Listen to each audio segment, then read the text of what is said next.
to know the way. Then I look at you and the world's on. Radiocaput.com. Estás conectado. Estás en Caput.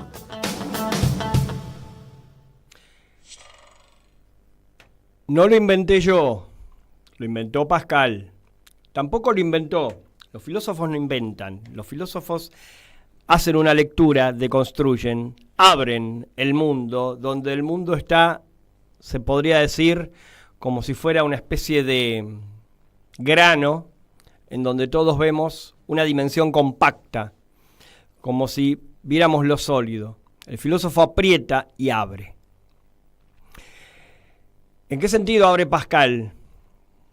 Piensa que después va a ser retomado por Spinoza, y después va a ser retomado por Deleuze, y después va a ser retomado por el cine, en ir a lo infinitamente pequeño. Infinitamente pequeño, o sea, ir al infinito hacia adentro, el infinito hacia adentro.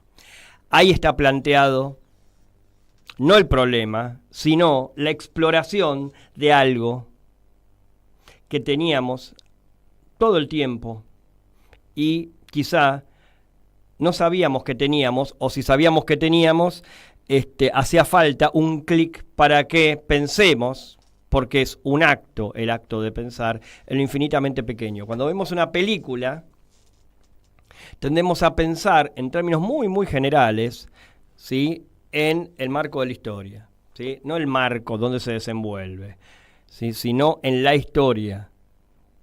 Y cuanto más, digamos, voy a hablar desde la mayor pereza que podemos tener como espectadores y espectadoras, ¿sí?, importa mucho más, en principio, la historia individual, o sea, ocurra donde ocurra.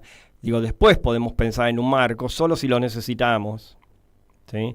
Y solo después, en una operación siguiente, pensamos en, por ejemplo, los tratamientos de imagen y todo lo que hace a las formas. Y si nos metemos adentro de las formas, vamos a llegar a lo infinitamente pequeño. En su momento hablamos acá con alguien que va a volver a estar hoy, en este caso a distancia, de lo infinitamente pequeño. ¿Y cómo hablamos de lo pequeño en el cine? Desde lo que podíamos pensar, la unidad mínima, que quizás no sea tanto la unidad mínima, pero vamos a pensar en principio como una primera apoyatura para pensar la unidad mínima en el cine, que es el concepto de fotograma. Si alguien sigue Periferias del Cine, ya sabe o ya sospecha quién nos va a acompañar en un rato en este programa, donde vamos a ir a la unidad mínima en el cine.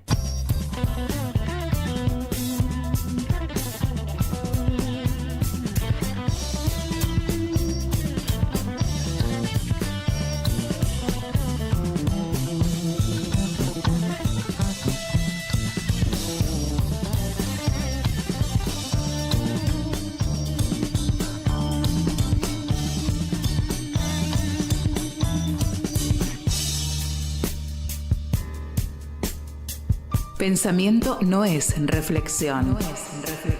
Con el pensamiento adviene lo nuevo, lo intempestivo, el azar. Periferias del cine. Pensamiento y cine, en ese orden. En grandes momentos del cine, el pensamiento entra por la ventana. Lateral, periférico. Periferias del cine, en Caput.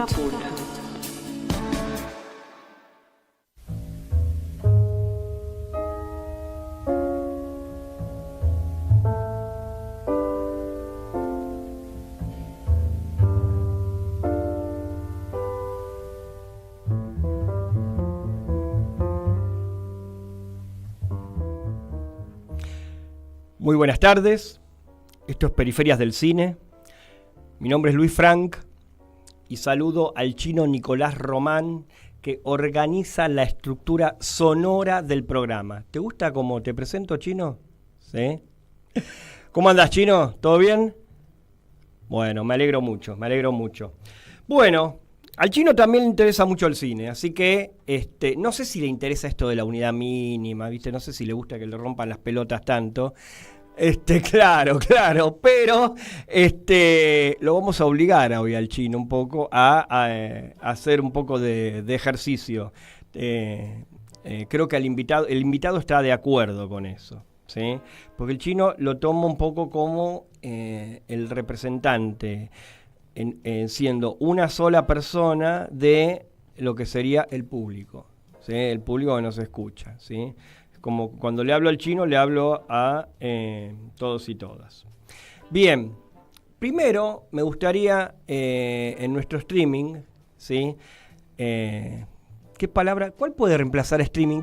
¿Cómo es streaming en español, chino? ¿Vos sabés? Transmisión. Vamos a empezar a pensar en términos de transmisión, ¿sí? Así no nos sentimos menos colonizados. La transmisión a distancia, ¿sí? Con ya a esta altura vamos a mencionarlo como un amigo académico, ¿sí? Un gran académico, ya tuvimos la ocasión de tener acá y nos quedó en el programa, aunque era la intención primera en hablar, de un texto que es muy valioso, fotogramas, ¿cómo sería con la pronunciación? Lo está mostrando acá. A ver, correlo un poquito. A ver, correlo para lo que sería tu derecha. A ver, correlo un poco más el libro. Así lo pueden ver al streaming. Correlo. Ahí. Déjalo ahí, justo. Le está tapando la S. Ahí está, la S. Fotograma, entre paréntesis, fotogramas, ¿sí? Al modo de Godard, ¿sí? Una linda edición parece, ¿sí? A la distancia, una bellísima edición. Aprovecho para saludar a el autor del libro, uno de los autores, Giovanni Festa. ¿Cómo estás, Giovanni? Luis Frank te saluda. Hola Luis, muchas gracias por la invitación. Ya sabes que me encanta estar en tu espacio, en esta transmisión maravillosa y gracias a los que nos están siguiendo hoy. O sea, representados en el chino, estaríamos diciendo, ¿sí? Los que nos están siguiendo, ¿sí? Es como que todos dijeran, todos somos chinos. Bien, bueno, vamos a empezar, si te parece, a despuntar un poco el vicio, pensando en cómo llegamos a la unidad mínima y de qué forma aparece en el texto fotogramas. Al fotograma llegamos, por eso digo, tenemos naturalizado todo lo que no es el fotograma, o sea, todo lo que no es la fijación de la imagen, ¿sí?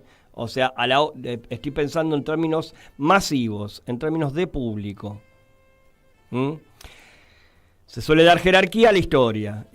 Algo de esto hablamos la vez pasada y es algo que hablamos recurrentemente acá. Tratamos de romper ese molde para que el mundo espectatorial, o el mundo que se vincula con las imágenes en cine, se relacione mucho más con el hecho de una forma que tiene delante de sí, a modo también de que sea visto como una forma, o sea, un desprendimiento de la realidad, entre comillas, ¿sí? Porque no lo es nunca, por más que vos trates de imitar a la vida, ¿sí? Entonces ahí se desprende. Llegamos al concepto de fotograma en tanto hay una imagen, o mejor que imagen, una figura congelada, ahí, como yo la congelara, como si la cámara se congelara en el momento, que va a tener relación con la figura siguiente,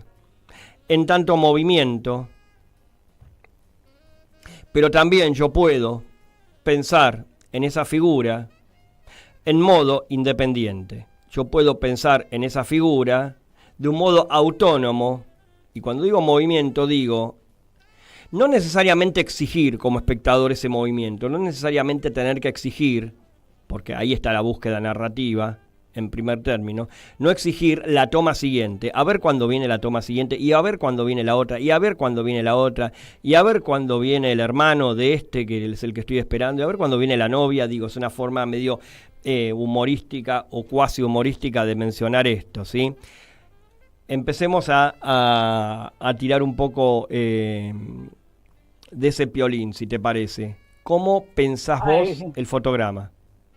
Luis, que hiciste una introducción, esta introducción se puede llamar muy densa, con muchos elementos interesantes que me gustaría retomar. No, bueno, es que retomaremos porque hablas de grano, habla de historia, de una especie de contrahistoria. Hablas de la relación entre una imagen y la siguiente, o sea, son todas cosas decisivas cuando hablamos de fotograma. ¿Y qué es el fotograma? El fotograma no es el plano. El plano, según Pasolini, según Deleuze, ¿no? Es la unidad mínima del lenguaje cinematográfico. Para nosotros, o sea, para mí y Gustavo, Gustavo Celedón, un colega, amigo que Gustavo también Celedón Borges. exacto, invitaste también a la Exactamente. tuya. Y está Entonces, condenado también a aparecer de nuevo. claro, Es el y pacto, bueno, es el pacto que firmaron con el diablo, que vengo a hacer yo, con sangre. bueno, entonces la idea del fotograma, entonces, el fotograma no es el plano, el cine no es el film. ¿Qué significa esto? Cioè, se il film e il plano son costruzioni, il fotogramma e il cine sono illuminazioni. Entonces ahí está el conflicto entre construcción y iluminación. Y aquí viene a la mente una teoría, que es la teoría de los dos fajos de luces, ¿no? Quizá lo habíamos ya dicho la vez pasada, no me acuerdo. O sea, cuando estamos en el cine, ¿no? En la sala cinematográfica, que es un lugar propicio a quell'estado hipnagogico del cual habla, por ejemplo, Baudrillard, ¿no? Sí. Y nosotros somos literalmente atravesados por dos fajos de luz. El primer fajo es aquello que llega desde atrás, desde nuestras espaldas, y golpea en la pantalla cinematográfica, pues el tiempo del film. El otro fajo de luz es aquello que viene desde la pantalla hacia nosotros, y el tiempo del cine. ¿Qué cambia en esas dos cosas? En el primer caso, el tiempo del plano, de la construcción, del film, de la intriga, del plot, a la cual te referías antes tú. Il secondo è un momento donde il film praticamente, il cine praticamente iscrive y nos ilumina. Se vuelve una emanación de luz. Se vuelve algo similar a quello che descrive Virginia Woolf in To the Lighthouse, ¿no? Quando de repente Mrs. Dalloway está haciendo su calcetín marrón, del cual habla también Auerbach en Mimesis, ¿no? Quel libro maravilloso. De repente il faro, porque ellos están en una casa de veraneo cerca de una isla con un faro, de repente la golpea. Y allá la mujer se prepara para las aventuras más inenarrables, ¿no? Se vuelve barco ebrio, como diría. Barco come ebrio. diría Qué metáfora interesante, Exactamente. barco ebrio. Exactamente, se vuelve barco ebrio y experimenta aquellos estados de alteración de conciencia similar a quellos de los místicos del siglo XI bizantinos que creían en metafísica de la luz. Entonces el fotogramma es exactamente esa inscripción de la luz. Que no a caso Barthes nos decía, el fotogramma nos permite salir del tiempo fílmico. Barthes, que en un texto muy hermoso del Obvio Obtuso, al final del Obvio Obtuso, hace una serie de aforismas sobre el concepto de fotogramma. Es otro autor también Recordame, interesante. discúlpame, te freno ahí. El texto de Barthes, ¿cómo se llama? El obvio y el obtuso, que es muy Ah, el famoso obvio y el porque obtuso, ahí está. ¿te acuerdas? Sí, es famoso porque analiza unos fotogramas de Eisenstein y al final hace una serie de aforismas sobre el concepto de fotograma. Uno de ellos cuando dice que el fotogramma nos permite salirnos del tiempo fílmico, ¿no? Entonces hay esta divaricación entre cine y film, construcción, iluminación, plano y fotogramma. Y Jean-Louis Schaeffer, autor de un otro libro que es compuesto literalmente por fotogramas, que se llama El hombre común del cine, dice que el cine se caracteriza para crear efectos de memoria. Y a través del cine nuestra vida se proyecta en los recuerdos que tenemos en el film. Entonces vemos, ¿no? Esta mezcla, ¿no? Entre cine, film, fotogramma y plano. Y entonces, el fotogramma es un concepto entonces interesante, ¿no? Que posee sus leyes y posee dos rasgos. Esto lo dice un cineasta brasileño que también es un teórico importante, que es Julio Bressan, que además nos acompañó a lo largo de la escritura del libro. Y me gustaba porque yo, mientras estaba escribiendo el libro Fotogramas, estaba en Brasil para escribir una biografía mítico-fílmica. ¿Podés repetir su nombre? ¿Podés repetir su nombre? Julio Bressan. Julio Bressan, el autor de películas maravillosas como Agonía, como Días de Nietzsche en Turín, fundador de este extraordinario movimiento vanguardístico que surgió en plena dictadura en Brasil, que se llama Bel Air, era una casa de producción que hizo junto con Rogerio Sganzerla. Es un cineasta fundamental del siglo XX, un maestro que sigue produciendo complejas obras teóricas ahora. Bueno, me fui a su casa para empezar esta conversación con él, que duró meses, prácticamente. Y obviamente él se interesaba del concepto de fotograma, entonces empecé a discutir con él del proyecto y de qué es para él el fotograma. Él me decía que el fotograma posee dos rasgos, un rasgo de materia y un rasgo de sobrevivencia. Parece difícil, pero en realidad es muy sencillo, Luis, para nuestros espectadores, ¿no? Porque el rasgo de materia es la luz, ¿no? El fotograma es compuesto de pequeñas partículas de luz. Es lo que habíamos dicho, ¿no? Una especie de epifanía luminosa, similar al fajo del faro cine que nos golpea con su luz. Y Interesante para pensar en lo infinitamente pequeño. Exactamente. Entonces, por un lado es esto. Y por un lado posee un rasgo de sobrevivencia. Esto parece más difícil, ¿no? Para quien no está muy involucrado en ese concepto de sobrevivencia, pero es muy interesante y bello. Porque, ¿qué significa sobrevivencia? El concepto es de Abby Warburg, un autor que yo, Bressane, amamos mucho. Se trata de un historiador de la cultura del comienzo del siglo XX, que hizo un atlas, el Atlas Mnemosine. En este atlas compuso, ¿no?, una serie de láminas donde a través de un montaje de imágenes se recomponía, ¿no?, toda la memoria del ser humano occidental. Y bueno, él imaginó ese concepto de sobrevivencia que dice, cuando una imagen regresa desde el pasado, lo hace cuando una imagen es sobreviviente, mutada de signo, o sea, a través de un pasaje de estado, desde el positivo a lo negativo. Ahí es interesante esto que mencionás, te detengo para pensar esta cuestión, en la diferenciación de lo que yo caracterice como la figura que se detiene y la imagen. La imagen es algo mucho más extensivo y que se dimensiona en el tiempo, en las imágenes mentales que uno tiene almacenadas, ¿sí? Y que inclusive, si le queremos dar una vuelta de tuerca, una vuelta de rosca, se van modificando a través del tiempo en nuestro almacenamiento de memoria. Se van modificando, hay algo que se modifica, ¿sí? O sea, muta. Cuando uno dice, voy a decir algo muy vago, ¿no? Pero para que se entienda, ¿no? Cuando uno recuerda algo, cuanto más tiempo pasa, más se va modificando ese recuerdo, ¿sí?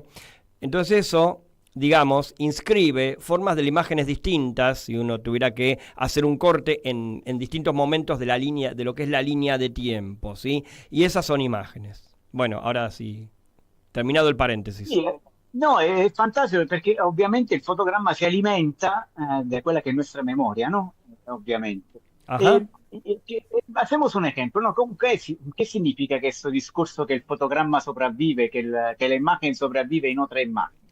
Bressane hace un ejemplo muy, muy interesante. Toma el fotogramma de un film norteamericano, The Misfits di John Huston, ¿no? Que todos han visto, ¿se acuerdan? La historia de los cowboys, uno más joven y uno más viejo, que se encuentran en el desierto para una cacería de caballos salvajes. Uh-huh. Junto con ellos está una mujer interpretada por Marilyn Monroe que los acompaña.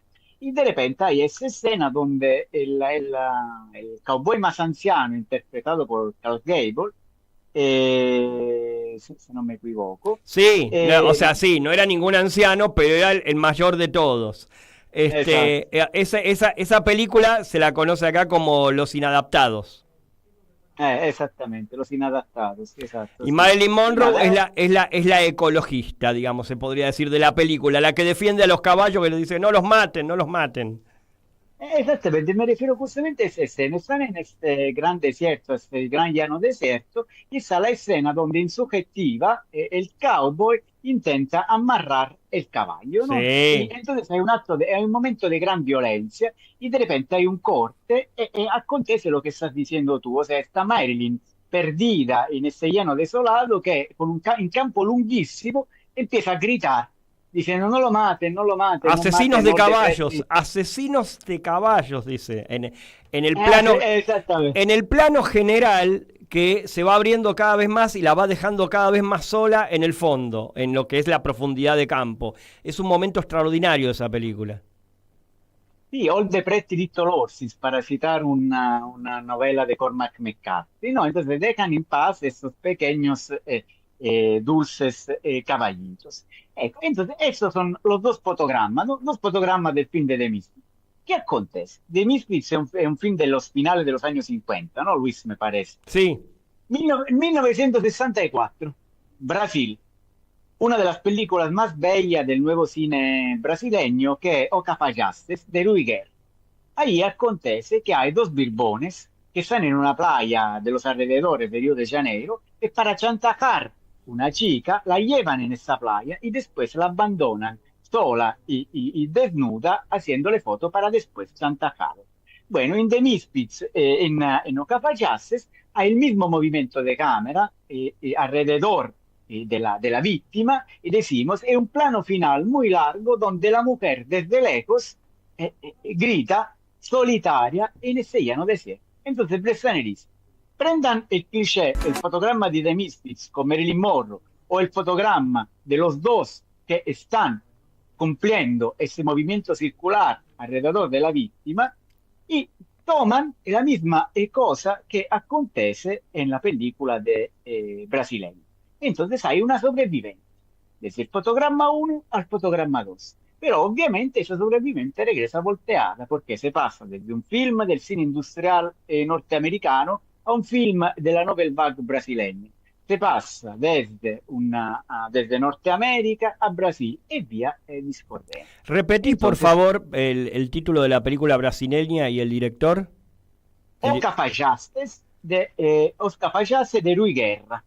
Ah, de Rui Es un Guerra, perfecto. es un importante cine, también fue el fundador, decimos, del cine mozambicano, porque se fue a África, era el primer film de esta nación. Pero eso, appunto, es el fotograma como rasgo sobreviviente. Y se podrían hacer muchos más ejemplos, ¿no? Por ejemplo, un ejemplo maravilloso lo encontré en el último film de Francis Ford Coppola, Megalópolis.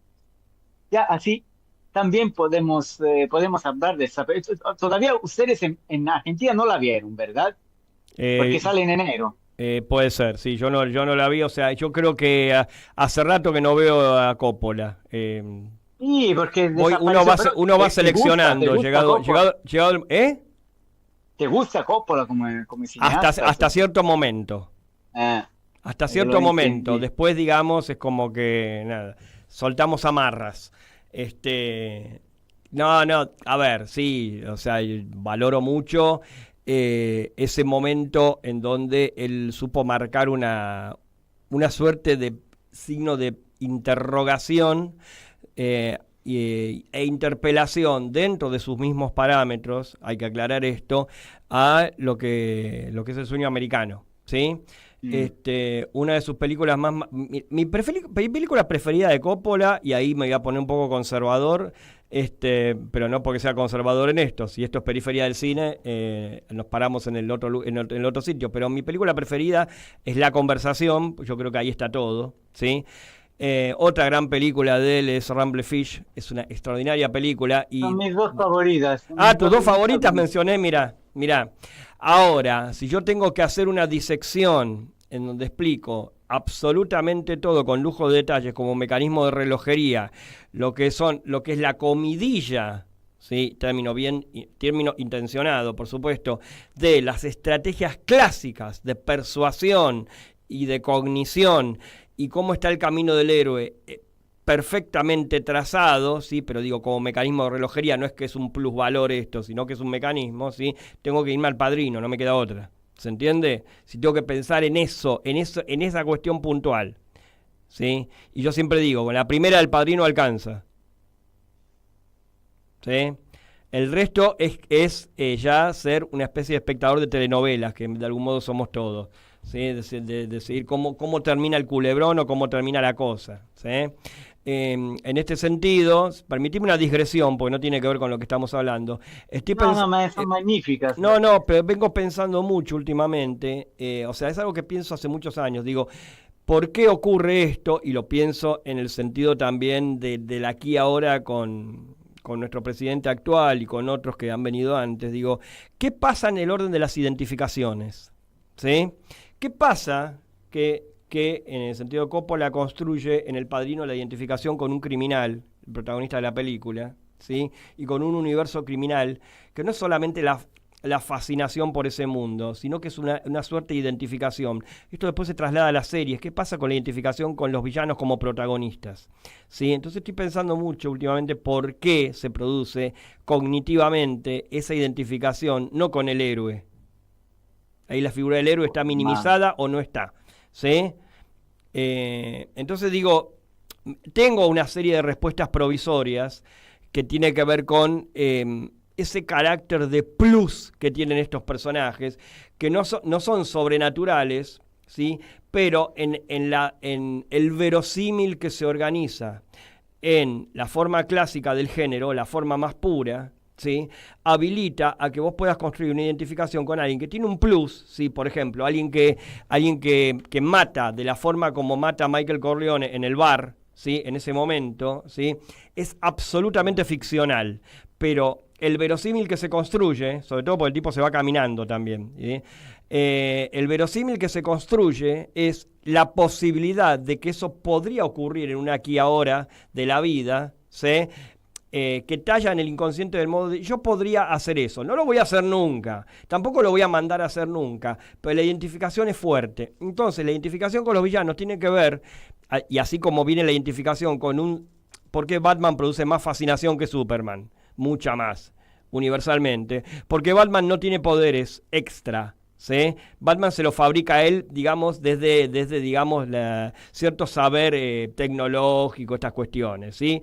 Pero después hay tipos que van en parapente de una punta a otra en el aire y Batman lo hace, ¿sí? Bueno, es un casi superhéroe, digamos, pero digo, tienen ese plus que uno la ve en el terreno de lo posible y ahí es donde la identificación se produce, ¿sí? Entonces digo, hay toda esta dimensión de un universo oscuro que produce identificaciones, y me fui al demonio con el fotograma, digo, ¿cómo remonto acá de esto? Pero bueno, te cedo la posta de nuevo. Wow, es que sí, la fascinación por el malvado, ¿no? Por eso, È yo una la cosa pienso por che, acá igual.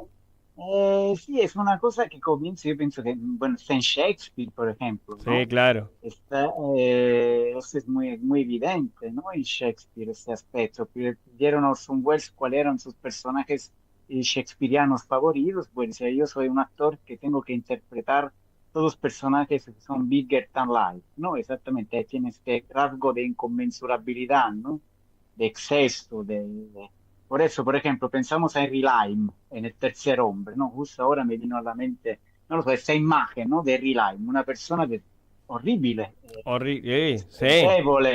pregevole, ¿no? Non so cómo se dice en español, una persona horrible, pero al mismo tiempo nosotros, gracias a la interpretación extraordinaria de Orson Welles, nos sentimos como atraídos, o, por ejemplo pensamos al mismo Killan, nell'Infernale in Tacho Beaver. Al Claro. final, el final quizás Orson Welles nos proporciona la mejor respuesta ante esta nuestra fascinación que tenemos para estos seres malvados y despreciables. Cuando el amigo, no, cuando el periodista, creo, pregunta al final a Marlene Dietrich, que interpretaba este papel maravilloso de Zingara, amante, ¿no? De Quillan, la amante mexicana. Ah, De Quillan. toque de mal, set de mal, touch Esatto, of evil. entonces, ¿te acuerdas? Le pregunta sobre Gillan, le dice era un hombre, ¿no? Él le dice era un policía, era un policía, era un hombre, y alla fine dice, sí, pero ¿qué importa lo que se dice de un muerto, ¿no? Y se aleja en este plano nocturno de espaldas y se aleja de la vida del film, de la vida del cine, de la vida de todos nosotros, ¿no? Como en una especie de imagen crepuscular. O sea, Exacto. al final, todos esos fantasmas cinematográficos, buenos o malvados, terminan en este gran crepúsculo, ¿no?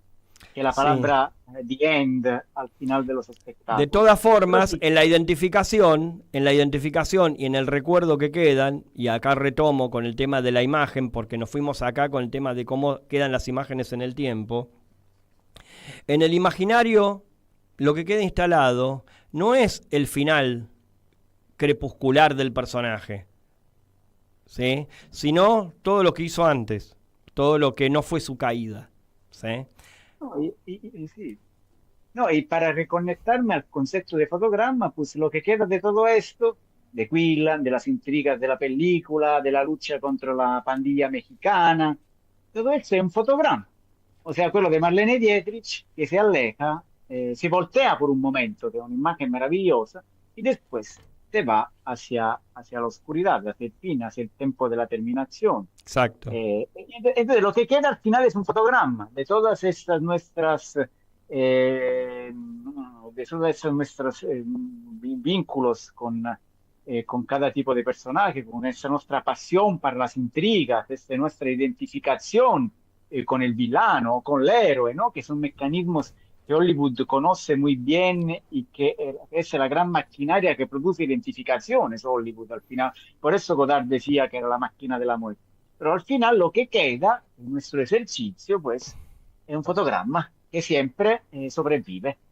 En este caso, este fotograma maravilloso que nos dice justamente, nos habla en contra de todas las identificaciones posibles, porque al final no se trata del padrino, no se trata de Villain o del infernale Quillan, sino simplemente se trata de un muerto y no tiene importancia, ¿no? Al final lo que se dice de un muerto. Exacto. De todas formas, yo tiendo a pensar, y vuelvo a esto de que vos mencionás del fotograma, que me parece una gran definición, por lo menos un concepto para ir abriéndolo, que es el tema de la inscripción de la luz, que ustedes mencionan o cómo lo definen.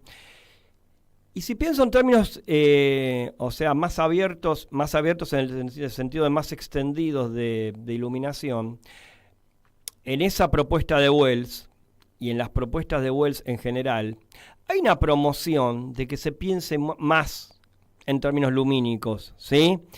Si yo pienso en esas dimensiones clásicas y míticas desde las cuales pensamos, y se los tomó mucho el cine, de la luz y la oscuridad, ¿sí?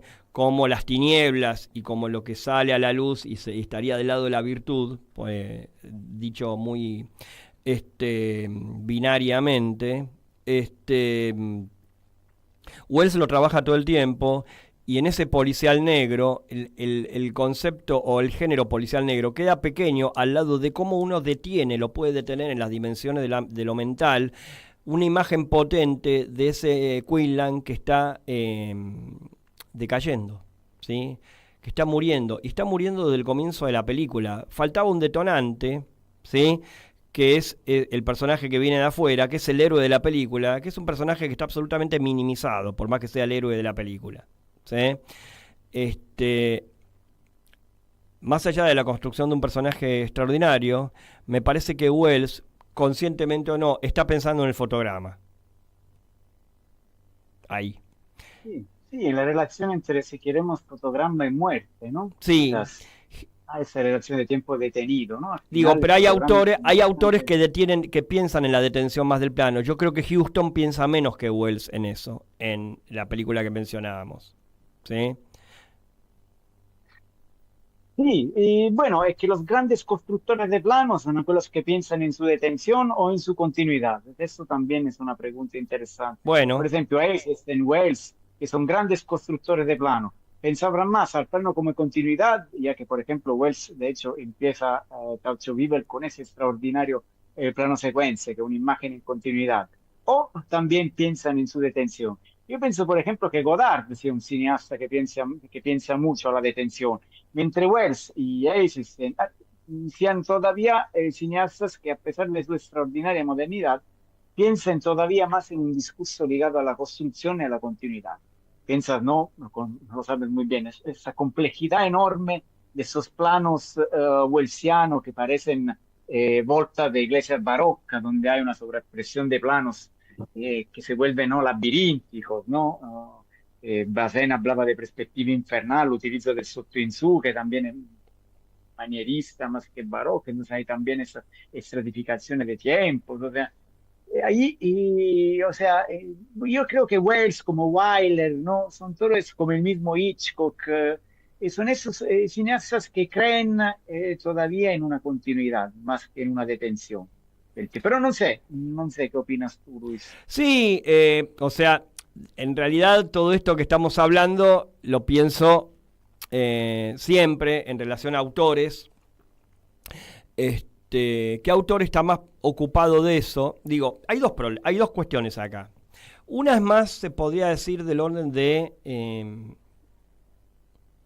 un análisis más general, de qué autores estarían más del lado del plano y qué autores estarían más del lado del montaje. Vamos a pensarlo binariamente así. ¿Sí? La alternativa sería entre el montaje y el plano. ¿Sí? Bueno, Pero si pensamos en los términos de esto que estamos hablando hoy, que es la cuestión de fotograma, está todo el mundo pensando en el plano. El tema es en función de qué. Si vos capturás, por ejemplo, ese plano secuencia de Houston, ¿sí? Y capturás ese momento, ¿sí? Que la cámara gira, ¿sí? Que mencionabas, perdón, la que se aleja, o capturás algún otro momento en donde estén alrededor de la mujer. Más allá de que Houston esté pensando en el movimiento, nos da lo ocasión a nosotros para que capturemos un momento. Y si vamos a la unidad mínima mucho más, por eso digo que está siempre, lo pretenda el cineasta conscientemente o no. Siempre me interesa más lo inconsciente del cineasta, que está ahí sí o sí, que lo que piensa desde el yo. Entonces digo, el cineasta lo piensa o no lo piensa, no me interesa. Entonces digo, ese momento está ahí. ¿Sí? Si yo pienso en Eisenstein, ¿sí? Y pienso en el pathos que trabaja con, digo, un momento que es de los momentos más comentados de Eisenstein, la escalinata de Odessa, ¿sí? Donde hay gente muriendo todo el tiempo, ¿sí? Por las balas. Por la balacera que se descarga sobre ellos, ¿sí? La representación del pueblo de Eisenstein. Hay un trabajo de Eisenstein ahí en donde, y esto lo quiero compartir con vos al aire a ver qué pensás, ¿no? En donde hay una confianza de Eisenstein, hay un plus de confianza de Eisenstein en que eso va a tener una lectura del plano más allá o paralelo al dramatismo del momento, de la situación, ¿sí? Y yo lo que creo que a través del tiempo se ha leído más o se ha tomado más desde el dramatismo de la situación, y las lecturas del plano han quedado más para estudios específicos, ¿sí? ¿Cómo lo ves vos, Giovanni, esto? Sí, estoy completamente de acuerdo contigo. Eisenstein es un cineasta muy fotogrammático, por así decirlo.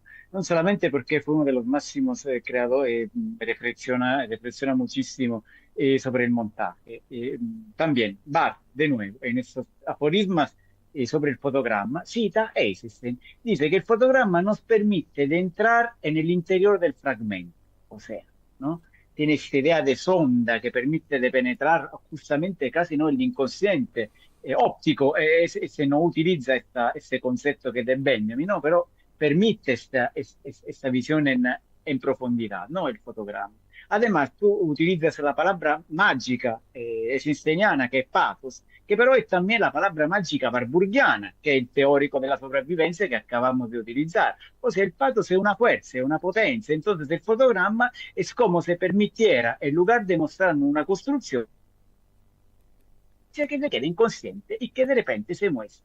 Y Eisenstein fue un gran, que conocía muy bien la potencia del fotograma, porque cuando Georges Bataille, el filósofo, lo invita a trabajar al número de su revista Document, la revista Document es una revista maravillosa que Bataille funda en el 29, dura 2 años, y donde Bataille y sus colaboradores, hay muchos, Léry, Michel Léry, Carl Einstein, que era un historiador del arte, bueno, había ensayo y montaje de imágenes. Entonces, ¿qué pide Bataille a ese? De hacer un montaje de fotogramas de su película El Viejo y el Nuevo. Entonces, Eisenstein articula, resume su película en 2 páginas de la revista Document a través de un montaje de fotogramas. Entonces, es un cineasta fotogramático, como justamente vislumbraste muy bien. Es eso. Siendo Eisenstein, sigo tirando del piolín, un cineasta fotogramático, buena, interesante definición, eh, en mi opinión, es pensado más, aunque no se lo diga de esta forma tan cruel como lo voy a decir yo, como pieza de museo, que como alguien que se lo puede revisionar hoy todo el tiempo y volver a ver. ¿Por qué? Porque la forma de movimiento tradicional, Eisenstein, no, por más que la tenga de referencia, la mencione y la elogie, hasta la elogie en algún momento, ¿sí? No la toma y construye un tipo de confianza en el espectador que, voy a decir algo de lo que me hago cargo yo, pero a través del tiempo lo ha defraudado el espectador en el sentido de tomar esto, ¿se entiende? Porque ha quedado confinado. No quisiera yo que hubiese sido así, ¿no? Pero las lógicas del movimiento orgánico se lo llevaron puesto, como se dice acá en Argentina, ¿sí? Cuando digo se lo llevaron puesto, es la cognición que tiene que ver con el movimiento, y digo movimiento como movimiento hacia adelante, lo que mencionábamos antes, de algún modo ganó la partida en lo que es la convocatoria de espectadores, ¿se entiende? Hay un problema con esto. Hay un problema de formación del espectador también, ¿no? ¿Cómo lo pensás vos?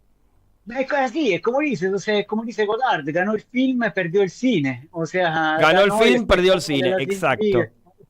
Y perdió el cine, o sea, ganó el cine como guión, como texto, como intrigas, como plot, y perdió el cine que es justamente la inscripción de la luz, es la inscripción de nuestra propia vida, de nuestra propia memoria, en esta pantalla, que no es a quella del film, sino a quella de este gran espectáculo expanso e infinito, que es la imagen cinematográfica, donde se mezclan muchas cosas, o sea, el cine hay muchas cosas ahí y proyectadas en esta pantalla virtual que el Paco proyector proyecta encima de nosotros. Hay vivencias, hay recuerdos, hay falsos recuerdos, hay toda clase de cosas. Y el film al final es poca cosa, es la vida de un hombre resumida. Eso es el film.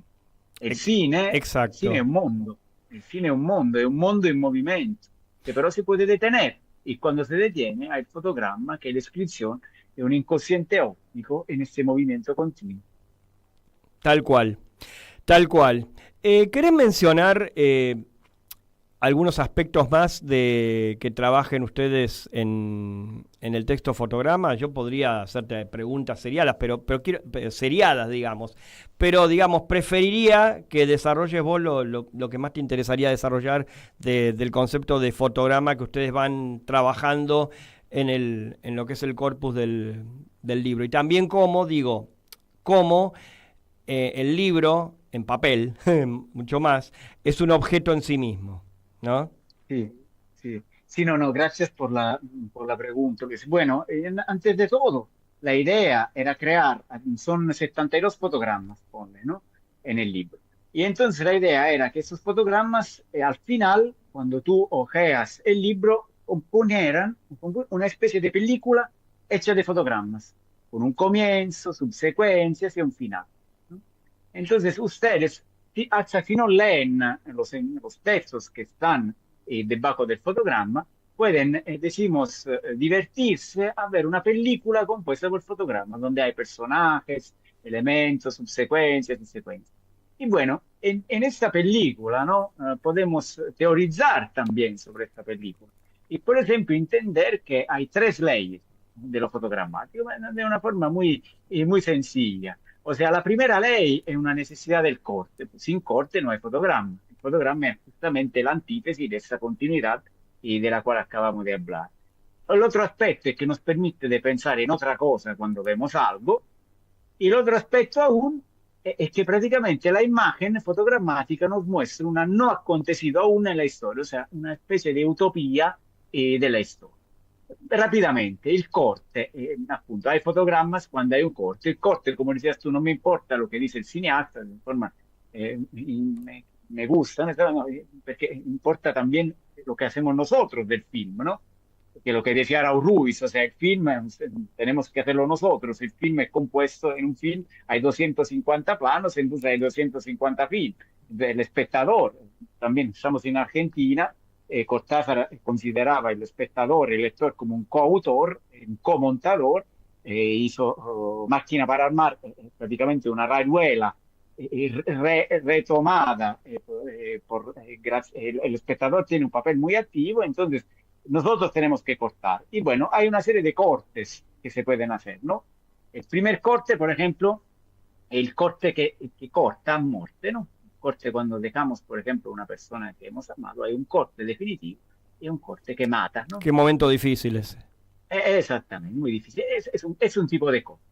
El segundo corte, un corte que continua a trabajar sobre el negativo, sobre la proyección de corte, y viene a la mente un sacrificio amerindiano, donde está el sacerdote que corta un'operazione de corte del corazón, ¿no? Ese es un momento más que difícil, ese es apremiante. Vamos a definir cada uno. Muy apremiante. Y finalmente el corte relación, ¿no? O sea, el corte que trabaja como una narración, ¿no? Un corte que trabaja por semejanza y oposición, por continuidad, o también por el simbolismo, o sea, por una analogía de los aspectos. Ese es el corte conciliatorio, ese es el momento conciliatorio, ahí está. Ya definimos los tres.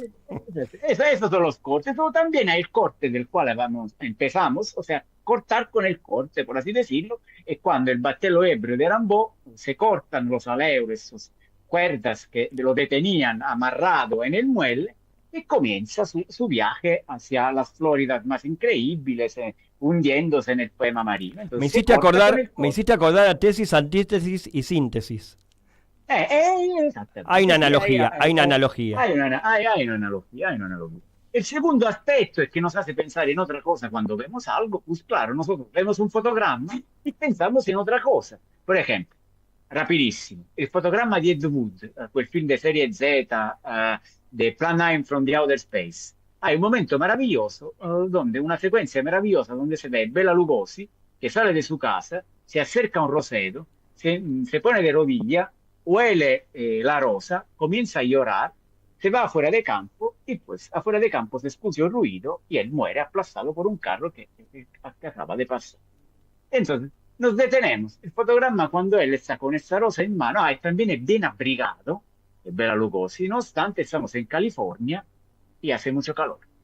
Y yo, cuando veo a Bela Lugosi que se acerca al rosedo, sale y piensa a la mujer amada, porque hay una voz over que habla de esa mujer que lo había dejado, se había muerto, y él lo que quería hacer era recuperar la mujer muerta como si fuera Orfeo, digerirse a los ínferos, y al final, de hecho, sale fuera de campo y muere, me hace pensar a Macedonio Fernández.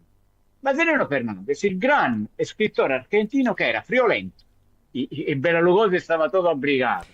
No hace toda su vida, siguió buscando. Te juro, a su Giovanni, Elena, la muerta. Te juro, y te freno para esto, porque me está corriendo un frío en el cuerpo, porque veo un Tano nombrando a nuestro Macedonio y me emociona especialmente.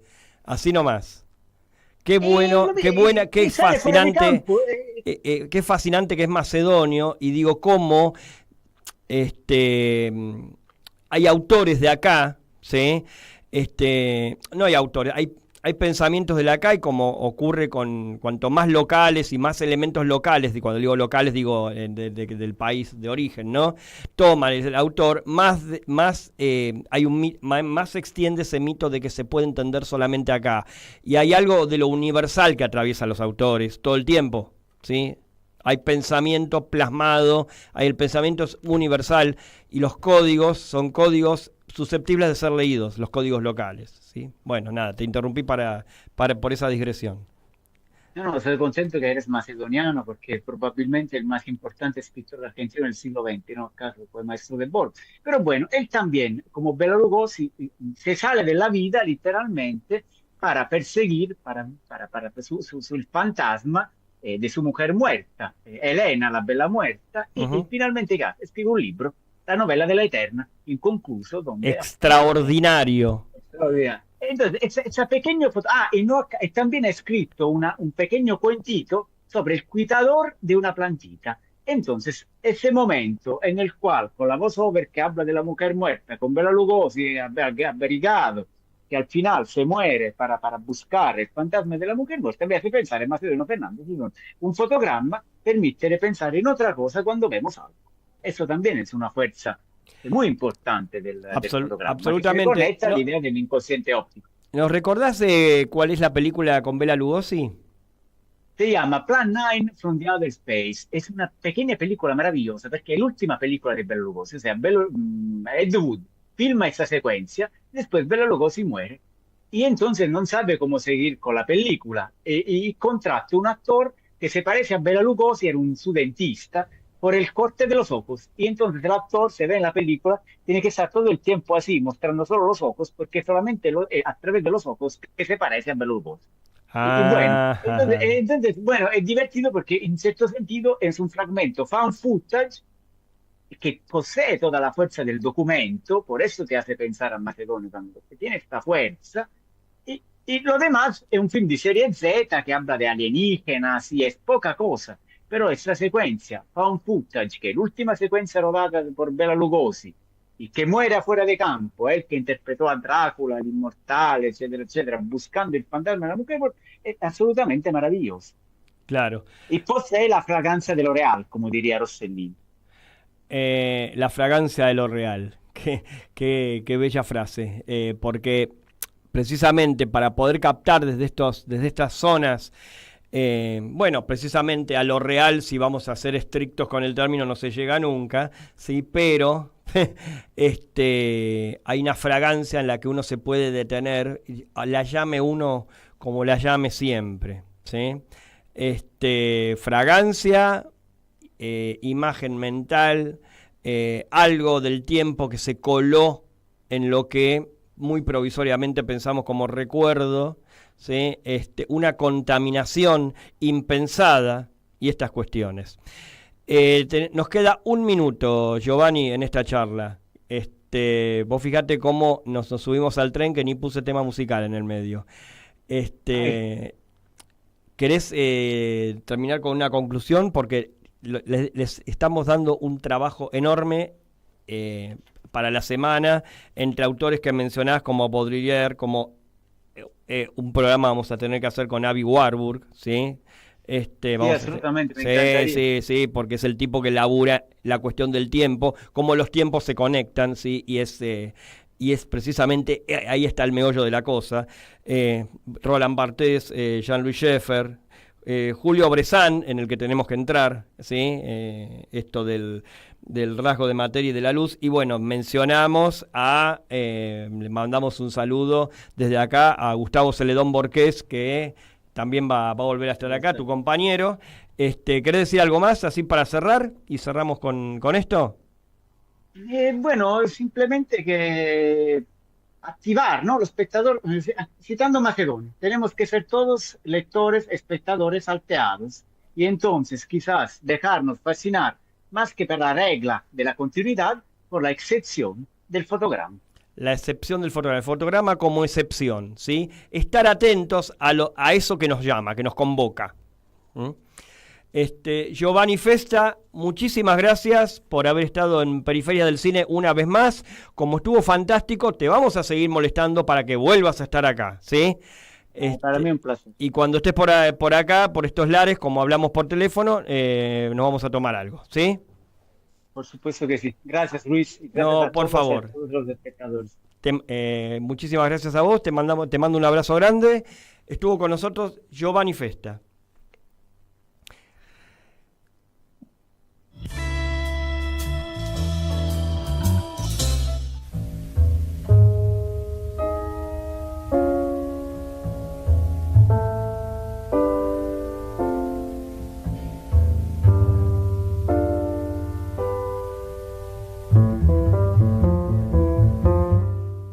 Chino, se nos ha ido el programa así volando, como sucede con el momento, los programas en los que más cómodo me siento. Así que te agradezco muchísimo, como siempre, y bueno, nos seguimos encontrando, ya estamos en los últimos programas del año, pero va a haber más periferias del cine, porque nos engolosinamos, es así, ¿sí? Así que Chino, muchísimas gracias de nuevo. Chino Nicolás Román, ahí estructurando el programa desde la técnica, y nosotros nos encontramos la semana que viene con más periferias del cine. Hasta la próxima.